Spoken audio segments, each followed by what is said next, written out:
I just was looking at my social media and some of the things that I had been posting over the past year. And it's really interesting to kind of look back. I think that social media can be really beneficial in that sense that it is kind of like a virtual diary of sorts, even though if you're not even like really showing the world a whole lot or telling the world a whole lot of what's going on in your life, it's really interesting to look back at the things that you shared and the things that you maybe even posted or liked a year ago or whenever, because it gives you a little bit of insight as to where you were as a person, where you were on your journey.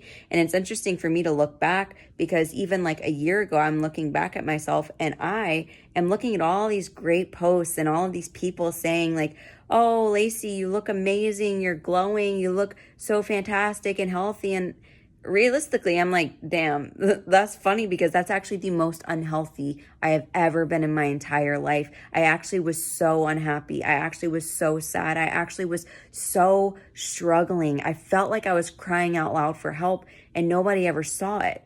And I look back at it and I see it because I see what I was posting. I see the person behind the face. I see the person behind the filters. And I think that that's something that's really important to remember is that when you're scrolling and you're comparing and you're seeing people that look like they're having the time of their life and they look like they're happy, remember that you're only seeing the highlight reel for one, you're seeing the filter for two, but you're not seeing what's actually behind the keyboard because the person behind the keyboard can really be struggling. So not only is that important for you to really remember, and take that into consideration when you're feeling down about your life and where you are. Because me, a year ago, I didn't have my life together. I wasn't happy. I wasn't taking care of myself. I wasn't nurturing myself in the way that I should have. And I was, giving all of this advice and really not taking the advice that I knew that I needed to take, not taking care of myself in the way that I knew that I should have.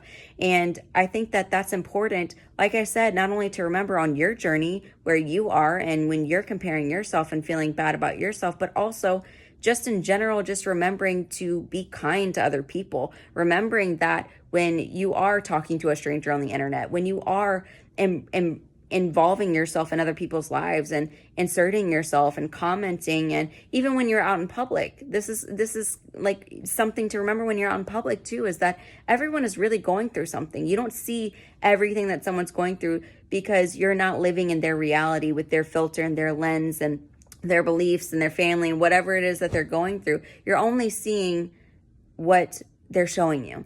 And so just be a good person, be kind to people, be open and loving. And yeah, I just wanted to share that just what you see on social media, it's not always the case. So be kind to other people, but more importantly, be kind to yourself. And when you're kind to yourself, when you're loving yourself, when you're nurturing yourself, then other people are kind to you too.